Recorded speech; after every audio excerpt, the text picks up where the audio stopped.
ہم ابھی اسی سے ڈرے بیٹھے تھے کہ یار اتنے فرقے، نبی نے ہمیں اور ڈرا دیا. آگے جو الفاظ ہیں اس سے تو اور زیادہ خوف پیدا ہو رہا ہے. پھر نبی تسلی بھی دیں گے، اور خوف پیدا ہو رہا ہے. آپ نے فرمایا کلہم فی النار الا واحدہ، ایک کے علاوہ سب کے سب کہاں جائیں گے؟ جہنم کی آگ میں. سب کو اٹھا کے پھینک دے گا اللہ جہنم میں.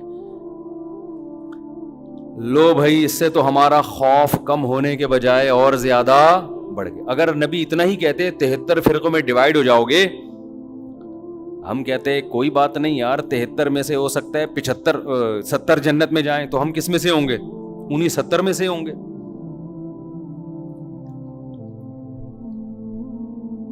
یہ بہت اہم بیان کر رہا ہوں، اس کو کھوپڑی میں بٹھائیں کسی طریقے سے. کلہم فی النار، سب کے سب کہاں ہوں گے؟ جہنم میں. صرف ایک کیا ہوگا؟ وہ کہاں جائے گا؟ جنت میں.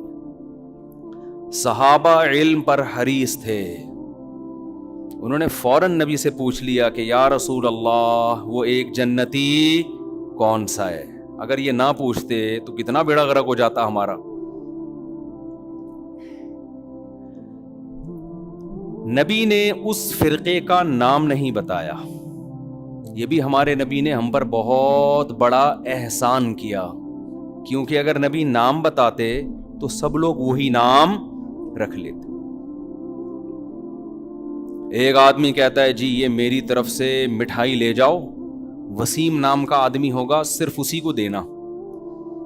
اب مجمع میں ایک وسیم ہے، سلیم ہے، غفار ہے، ستار ہے، یعقوب ہے، یوسف ہے، سارے بیٹھے ہوئے ہیں. بھوک سب کو لگ رہی ہے، مٹھائی کھانے کا سب کا دل کر رہا ہے. شناختی کارڈ کسی کے پاس نہیں ہے. پہلے سے اس نے اناؤنس کر دیا کہ بھائی وسیم نام کے آدمی کے لیے مٹھائی آ رہی ہے. تو سارے وسیم بن جائیں گے کہ نہیں بن جائیں گے؟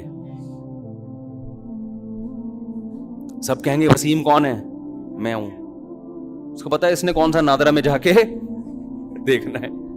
ایک مٹھائی کے ڈبے کے لیے نادرا میں تھوڑی لے کے جائے. سب وسیم بن جائیں گے. آج یہی ہو رہا ہے.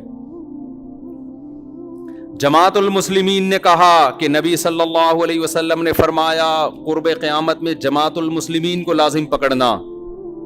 1975 میں ایک جماعت بنائی گئی جس کا صدیوں تک کوئی وجود نہیں ملتا. اس کا ایک امیر خود ساختہ نام رجسٹر کروایا گورنمنٹ آف پاکستان سے جماعت المسلمین، اور وہ جتنی حدیثیں جماعت المسلمین کے بارے میں تھی وہ سارے مٹھائی کے ڈبے لینے کے لیے کھڑے ہو گئے کہ جی یہ ڈبے کس کے ہیں؟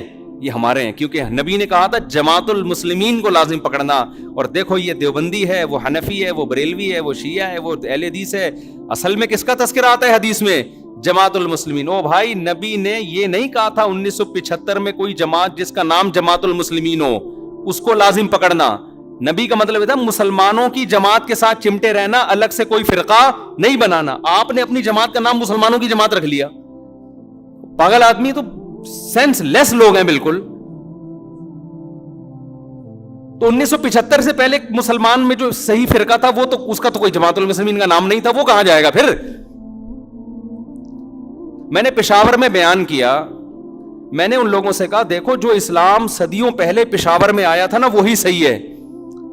اب اگر کوئی تمہیں قرآن و حدیث کے نام پہ ورغلا رہا ہے کہ ہم صحیح اسلام لائے، ہم قرآن و حدیث، تو ان سے بولو 1200 سال پہلے کیا آیا تھا پشاور میں؟ فقہ حنفی آیا تھا نا. تو اب تھوڑی اسلام آ رہا ہے. ساری کتابوں میں لکھا ہے اسلام پشاور میں 1000 سال 1200 سال پہلے آیا. تو وہ کیا آیا تھا اور اب کیا آ رہا ہے؟ اس پہ ایک مولانا نے میرے خلاف بیان کیا کہ اہل حدیث تو امام احمد بن حنبل کے دور میں بھی تھے. مجھے اہل حدیث سے اتنا بڑا اختلاف نہیں ہے، میں ان کو اہل سنت والجماعت میں داخل سمجھتا ہوں چند اختلافات کے ساتھ. وہ میرے اختلافات ہیں، وہ علمی نوعیت کے اختلافات ہیں. باقی ان میں جو متشدد ہیں وہ گمراہ ہیں، جو معتدل ہیں ان پہ ہم وہ فتویٰ نہیں لگاتے جو ہم دوسروں پہ لگاتے ہیں. لیکن یہ دلیل محترم کی صحیح نہیں ہے، اس لیے کہ آپ جو امام احمد بن حنبل سے ثابت کر رہے ہیں کہ انہوں نے کہا اہل حدیث جنت میں جائیں گے، اس سے وہ فرقہ اہل حدیث مراد نہیں ہے. اس سے وہ لوگ مراد ہے جو حدیث کو فالو کرتے ہیں. تو ابو حنیفہ بھی حدیث کو فالو کرتے تھے، امام شافعی بھی فالو کرتے تھے، اب امام احمد بن حنبل بھی فالو کرتے تھے. اس کی سب سے بڑی دلیل یہ ہے کہ امام احمد بن حنبل کے فالوورز کو اہل حدیث نہیں کہا جاتا بلکہ حنبلی کہا جاتا ہے. حالانکہ وہ تو اہل حدیث ہیں، کیونکہ امام احمد بن حنبل خود اہل حدیث ہیں. تو ان کے فالوورز کو حنبلی کیوں کہہ رہے ہو پھر؟ میں سمجھا پا رہا ہوں اپنی بات؟ تو آج لفاظی ہے، الفاظوں سے کھیلا جا رہا ہے، الفاظوں سے، ناموں سے کیا جا رہا ہے، ناموں سے نہیں ہوتا. کہتے ہیں نا ملتے جلتے ناموں سے دھوکہ نہ کھائیں. چاول کی بوری پہ لکھا ہوا ہے، چینی کی بوری پہ لکھا ہوا ہے چاول. ایک آدمی نے دکان میں چینی کی بوری ہے، لکھا ہوا کیا ہے؟ چاول. اس نے بولا چینی ہے، لکھا ہوا چاول کیوں؟ کہہ رہے مکھیوں کو دھوکہ دینے کے لیے. مکھی دھوکے میں آئے گی؟ مکھی لیبل دیکھ کے کبھی بھی دھوکے میں نہیں آتی، وہ خوشبو دیکھ کے جاتی ہے. ہمارے نبی سے صحابہ نے پوچھا کہ اس فرقے کا نام بتائیں، آپ نے نام نہیں بتایا کیونکہ سب لیبل اچھا لگا کے دھوکہ دیتے. آپ نے اس فرقے میں جو خوشبو ہے اس کو بتایا کہ اس میں خوشبو کیا آ رہی ہوگی، اس میں جو علامتیں ہیں وہ کیا ہیں. جہاں اسمیل آ رہی ہو نبی اور صحابہ کی، اس اسمیل کی طرف چلے جانا. اور جہاں نبی کو لغت سے نکال دیا یا نبی کو تو رکھا ہوئے صحابہ کو نکال دیا، اس کے قریب اس کے لیبل اور نام کو دیکھ کر جانے کی کوشش نہ کرنا. آج ہمارا لوگ خون پی لیتے ہیں، کئی طلاقیں دے رہے ہیں، 3 طلاقیں. جس کو دیکھو سعودی عرب کے بن باز کا فتویٰ، صالح العثیمین کا فتویٰ، ان 2 مفتیوں کا فتویٰ کہ بھی سعودی عرب یہ کہہ رہا ہے کہ 3 طلاقیں ایک ہوتی ہیں. میں کہتا ہوں تم نے کلمہ سعودی عرب کا پڑھا ہے یا نبی اور صحابہ کا کلمہ پڑھا ہے؟ کوئی ایک صحابی دکھا دو جس نے 3 طلاق کو ایک کہا ہو، اور میں درجنوں دکھاؤں گا آپ کو. یار آپ لوگوں نے صحابہ سے بھی زیادہ سعودی عرب کے علماء کو بنا لیا ہے. یہ تو 15ویں صدی کے علماء ہیں. وہ کہتے ہیں وہ حدیث کوٹ کرتے ہیں، اس حدیث کا مطلب صحابہ نے کیا سمجھا؟ کسی ایک صحابی نے اس حدیث کا وہ مفہوم لیا جو سعودی علماء لے رہے ہیں. میں سعودی علماء کے خلاف نہیں ہوں، وہ ہم سے زیادہ بہتر ہوں گے، ہم سے تقویٰ میں، للہیت میں، علماء کا ادب ہمارے لیے ضروری ہے. مگر آپ نے جب تقلید کرنی ہے تو آپ سعودی علماء کی کرو گے یا صحابہ کی؟ صحابہ کی کرو گے. آپ فقہ حنفی کو نہیں مانتے، آپ شافی کو نہیں مانتے، صحابہ کو تو سب مانتے ہیں نا. کوئی ایک صحابی دکھا دو جس نے 3 طلاق کو ایک کہا ہو. حتیٰ کہ جو صحابی 3 کو ایک کہنے والی حدیث بیان کر رہے ہیں وہ بھی 3 کو کتنی کہتے ہیں؟ 3 کہتے ہیں. اس کا مطلب اس حدیث کا وہ مفہوم نہیں ہے جو بن باز مراد لے رہے ہیں. ایسے تماشے ہو رہے ہیں نا طلاقوں کے بعد. آج کل شوہر طلاقیں دیتا ہے، بیوی اپنی مرضی کا فتویٰ، بیوی کو رہنا ہے تو اہل حدیث سے فتویٰ لا رہی ہے، نہیں رہنا تو حنفیوں سے فتویٰ لے کے آ رہی ہے. قرآن نے جہاں طلاق کے مسائل بیان کیے وہاں اللہ نے کہا کہ اللہ کی آیات کو، اللہ کے احکام کو مذاق نہ بناؤ. اہل حدیث حضرات علماء کی انتہائی عزت کے ساتھ، لیکن میں یہ اپنا رونا میں ان کے سامنے روتا ہوں کہ آپ لوگوں کی وجہ سے طلاق کے احکام مذاق بن چکے ہیں. اس وقت آپ اس پہ دوبارہ سے تحقیق کریں. اس لیے ہم کہتے ہیں لوگوں کو مجتہدین کو فالو کرو، ان کا علم آج کے مولویوں سے زیادہ، وہ قرآن و حدیث کو آج کے لوگوں سے زیادہ بہتر سمجھتے تھے. ہم قرآن حدیث کے مقابلے میں ابو حنیفہ کو فالو نہیں کرتے، خوب سمجھ لو. ہمارا یہ رائے ہے، فتویٰ ہے، جو صحیح حدیث کے مقابلے میں ابو حنیفہ کو فالو کرے گا کافر ہو جائے گا. گمراہ تو دور کی بات ہے. بات یہ ہوتا ہے کہ حدیث کا ایک تشریح ابو حنیفہ کہتے ہیں، ایک تشریح آپ کی نظر میں ہوتی ہے. ہم اس تشریح کو ترجیح دیں گے جو ابو حنیفہ کی رائے ہوگی. آپ کی رائے پر ابو حنیفہ کی رائے کو ترجیح دے رہے ہیں، نبی کی رائے پر ابو حنیفہ کی رائے کو ترجیح نہیں دے رہے. خدا کی قسم لا الہ الا اللہ، جو قرآن و حدیث پر ابو حنیفہ کو ترجیح دے گا اللہ کی قسم کافر ہو جائے گا. وہ ہمارا موقف 2 اور 2 4 کی طرح ہے، لیکن بات یہ آپ کے کہنے سے نہیں ہم کریں گے. آپ کی ایک رائے ہے جو صحیح بھی ہو سکتی ہے، غلط بھی. ابو حنیفہ کی بھی ایک رائے ہے جو صحیح بھی ہو سکتی ہے، غلط بھی، لیکن اس میں غلطی کا امکان کم، آپ میں غلطی کا امکان زیادہ ہے.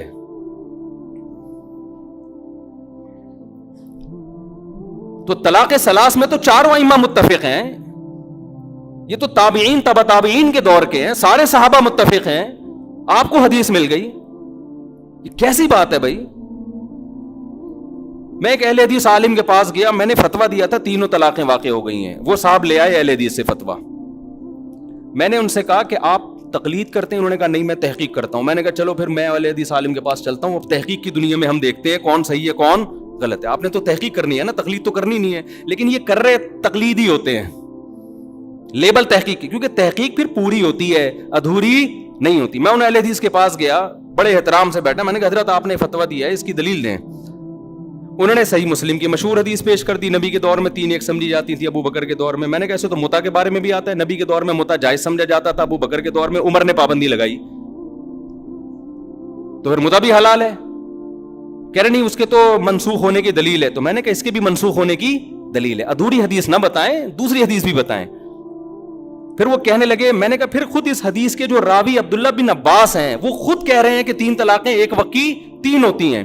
تو وہ جواب میں کہتے ہیں کہ ہم نے کلمہ عبداللہ بن عباس کا نہیں پڑھا, ہم نے کلمہ نبی کا پڑھا ہے. میں نے کہا ویل ڈن, حضرت مجھے یہ بتائیں کہ آپ نے نبی کا کلمہ پڑھا ہے, عبداللہ بن عباس نے کس کا کلمہ پڑھا تھا؟ انہوں نے نبی کا کلمہ پڑھے بغیر یہ فتویٰ دے دیا. تو میں عرض کر رہا ہوں کہ لفاظی ہے, سمجھ رہے ہیں, لیبل اچھے اچھے لگے ہوئے ہیں. باقی ہر چیز میں اہل حدیث کو غلط نہیں کہتا, بعض چیزوں میں صحیح ہیں وہ, اور بعض چیزوں میں دیوبندی غلط, معذرت کے ساتھ.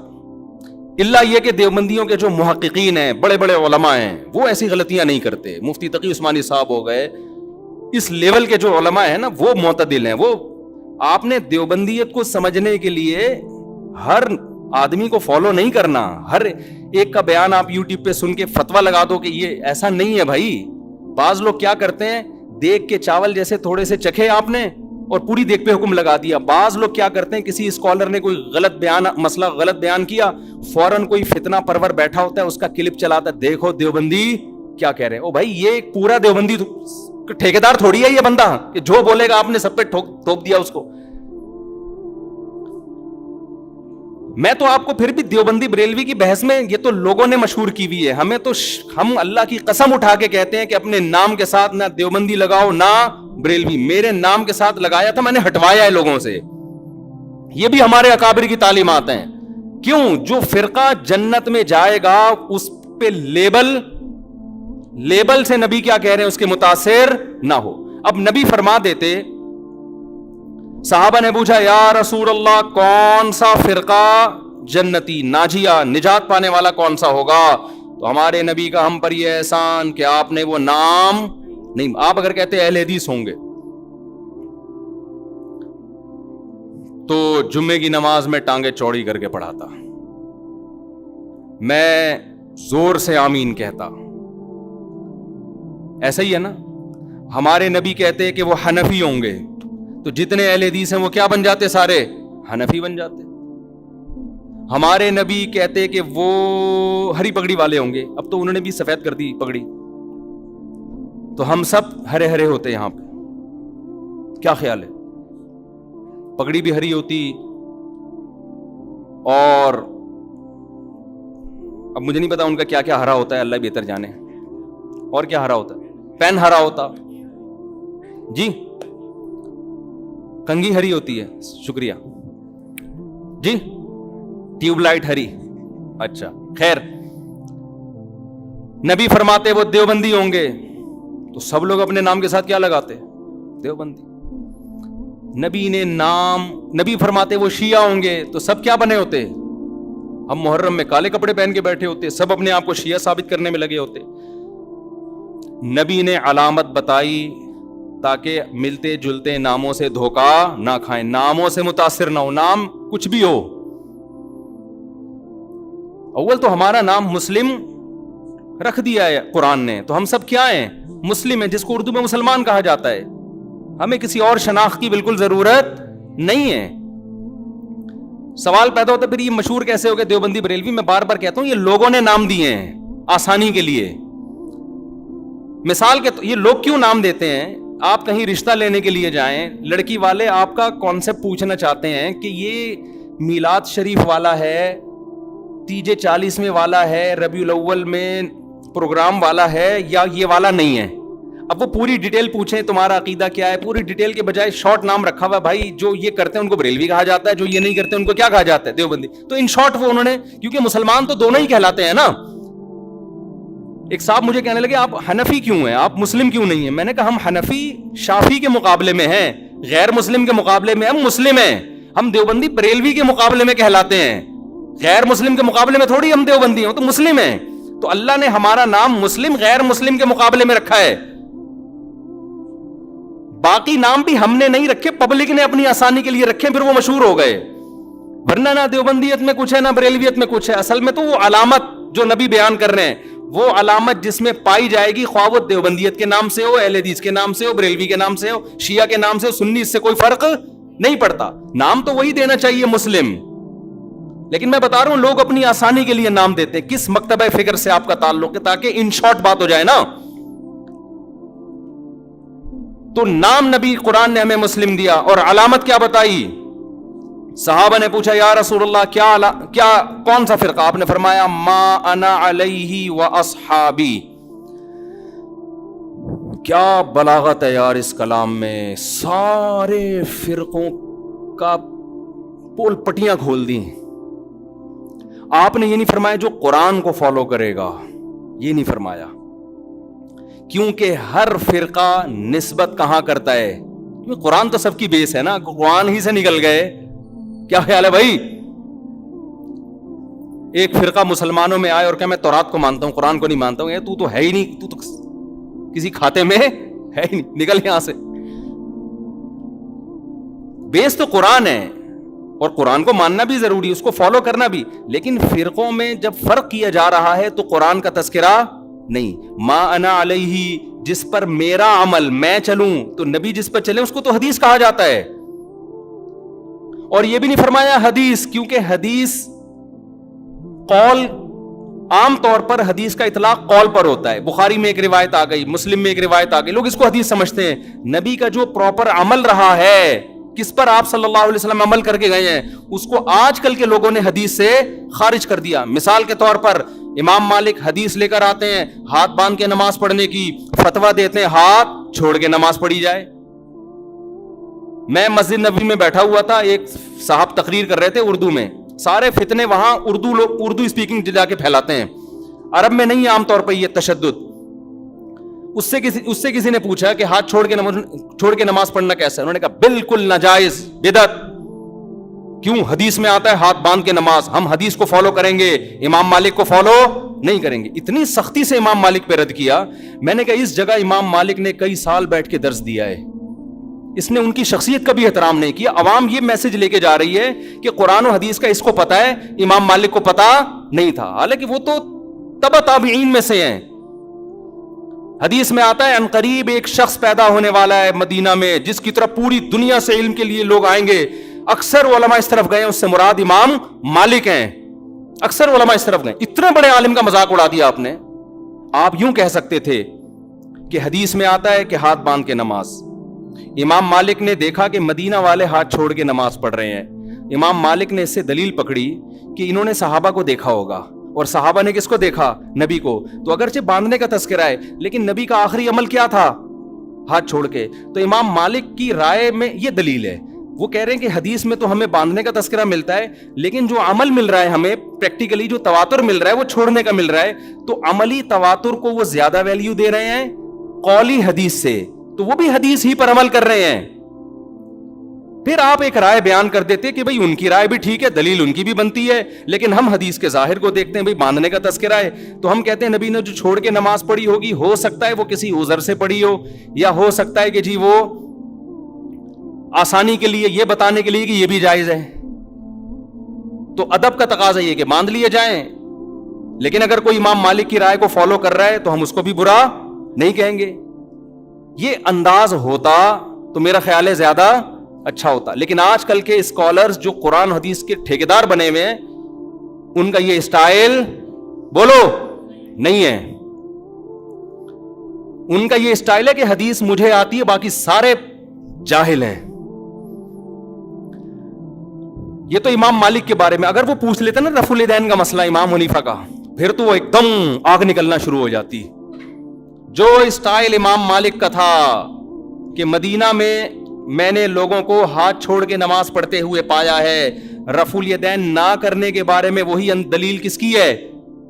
امام ابو حنیفہ کی, کہ کوفہ علم کا مرکز تھا. کوفہ میں عبداللہ بن مسعود اور علی رضی اللہ تعالیٰ عنہ کے آ کے آباد ہوئے. یہ دونوں صحابہ علم میں دوسروں سے بہت زیادہ تھے. ان کے شاگرد جتنے بھی کوفہ میں تھے رفع الیدین نہیں کرتے تھے.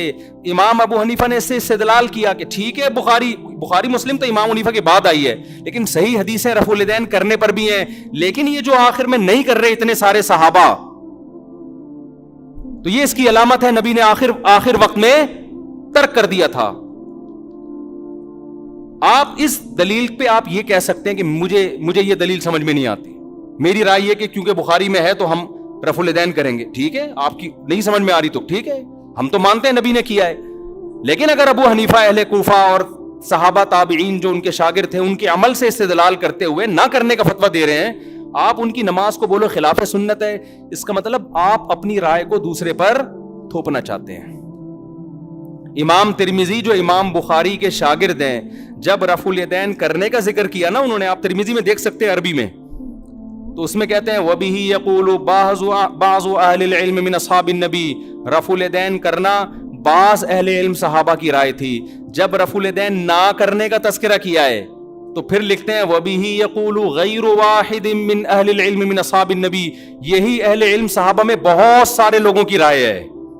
یہ کون کہہ رہے ہیں؟ امام بخاری کے شاگرد. حالانکہ وہ خود بھی رفع الیدین کے قائل تھے, لیکن دلیل میں صحابہ کی جب بات آ رہی ہے تو کیا کہہ رہے ہیں؟ تو میں آپ سے عرض کر رہا ہوں کہ ہر محدث, ہر مجتہد کا اپنا ایک اصول ہوتا ہے, اور اس کا بنیادی مقصد کس کو فالو کرنا ہے؟ نبی کو فالو کرنا. تو آپ صرف قولی حدیث لے رہے ہو, نبی کا عمل نہیں دیکھ رہے, یہ مسٹیک ہے. تو نبی نے پہلی علامت کیا بیان کی؟ ما انا علیہ, بولو نا, وہ اصحابی, جس پر میں ہوں, جو میرا عمل ہے جس پر. تو یہ نبی کا عمل تھا. اب اس عمل میں اختلاف ہو سکتا ہے, کوئی کہہ رہا ہے ہاتھ چھوڑ کے نماز کا عمل تھا, کوئی کہہ رہا ہے ہاتھ باندھ کے نماز کا عمل تھا, کوئی کہہ رہا ہے رفع الیدین کا عمل تھا, کوئی کہہ رہا ہے نہ کرنے کا عمل تھا, آخر عمل. ٹھیک ہے, یہ اختلاف شریعت میں ناپسندیدہ نہیں ہے. اس اختلاف کی بیس پہ فرقے نہیں بنتے, کوئی بنائے گا تو وہ جہنمی ہے. اور یہ اختلاف صحابہ میں بھی تھا, کیونکہ دونوں میں وہ علامت پائی جا رہی ہے ما انا علیہ. کامیاب فرقے کی علامت کیا ہے؟ جس پر نبی کا عمل. تو نبی کا عمل دونوں پر ہے نا, تو اس میں آپ دونوں میں سے کسی کو بھی غلط بولو نا یار.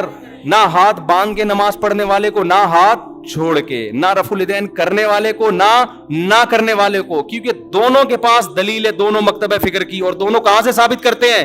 نبی سے. تو اس بیس پہ جتنا بھی اختلاف ہو, اس اختلاف سے جنت اور جہنم کا فتویٰ نہیں لگتا. سمجھ میں آ رہی ہے بات؟ اگلی بات, نبی یہاں کہہ کے رکے نہیں صرف ما انا علیہ. اگر آپ رک جاتے تو ہم صحابہ کو بیچ سے نکال دیتے. ہم کہتے ہیں حدیث میں کیا آ رہا ہے, بس. نبی نے فرمایا وَأَصْحَابِي. کیوں؟ اب دیکھو ترتیب کیا ہے.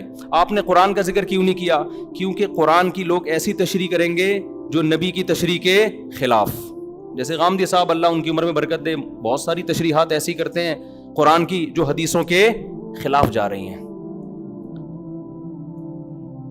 نبی نے شادی شدہ زانی مرد کو رجم کیا ہے, ساری دنیا جانتی ہے, متواتر روایات ہیں. وہ قرآن کی آیت کی تشریح کرتے ہیں کہ زانی مرد اور عورت کو 100 کوڑے مارو. تشریح ایسی کر رہے ہیں جس میں شادی شدہ کو بھی شامل کر رہے ہیں, حالانکہ یہ کنواروں کے بارے میں نازل ہوئی ہے. حدیث سے پتہ چلتا ہے, متواتر حدیث سے. تو نبی نے کیا فرمایا؟ قرآن کا تذکرہ کیوں نہیں ڈائریکٹ اپنے عمل کو پیش کیا, تاکہ لوگ قرآن کی وہ تشریح نہ کریں جو میرے عمل کے, صرف میری حدیث نہیں, میرے عمل کے بھی خلاف ہو. اور عمل بھی نبی کا اصل میں حدیثی کہلاتا ہے. 2 قسمیں, قولی اور ایک فعلی. آپ نے ایک عمل کیا, صحابہ نے سینہ بسینہ اس عمل کو نقل کیا, یہ بھی حدیث ہے, چاہے بخاری میں نہ بھی ہو, چاہے مسلم میں نہ بھی ہو. دوسرا, آپ نے ان لوگوں پہ رد کرنے کے لیے جو حدیث کی تشریح اخپل طریقے سے کریں اور اس میں صحابہ کو بیچ سے نکال دیں, ان کو نکالنے کے لیے آپ نے کیا فرمایا؟ میرا اور میرے اصحاب کا عمل. سمجھ میں آ رہی ہے بات؟ میرے اور میرے اصحاب کا عمل. کیا مطلب؟ ایسے فرقے آئیں گے جو قرآن کی تشریح اخپل طریقے سے کریں گے, حدیث کو بیچ سے نکال دیں گے, یہ بھی جہنمی. چاہے وہ اپنے آپ کو صبح و شام اہل قرآن کہتے ہوں. لیبل جو منکرین حدیث ہیں ان کا پتہ ہے اپنے فرقے کا نام کیا رکھا ہے؟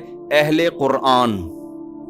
اور جب آپ ان کے سامنے بیٹھو گے قرآن کے فضائل بیان کرنا شروع کر دیں گے, بار بار قرآن کیا کہتے ہیں, اللہ کا کلام. مقصد قرآن کی فضیلت نہیں ہوگی, مقصد حدیث کا انکار ہوگا. سمجھتے ہو گے نہیں سمجھتے؟ لوگ متاثر ہوتے ہیں, یار یہ ماشاءاللہ اللہ کے کلام کو کتنا فوکس کرتے ہیں, ماشاءاللہ ماشاءاللہ کتنا ان کے دل میں اللہ کے کلام کا جلال ہے. بھائی یہ جو آپ کے سامنے صبح و شام قرآن کے فضائل بیان کر رہا ہے, اس کا مقصد حدیث کی نفی ہے. ایک آدمی قرضہ مانگنے کے لیے آیا اور آپ سے کہہ رہے سفارش کر دیں کہ وسیم بھائی مجھے قرضہ دے دیں.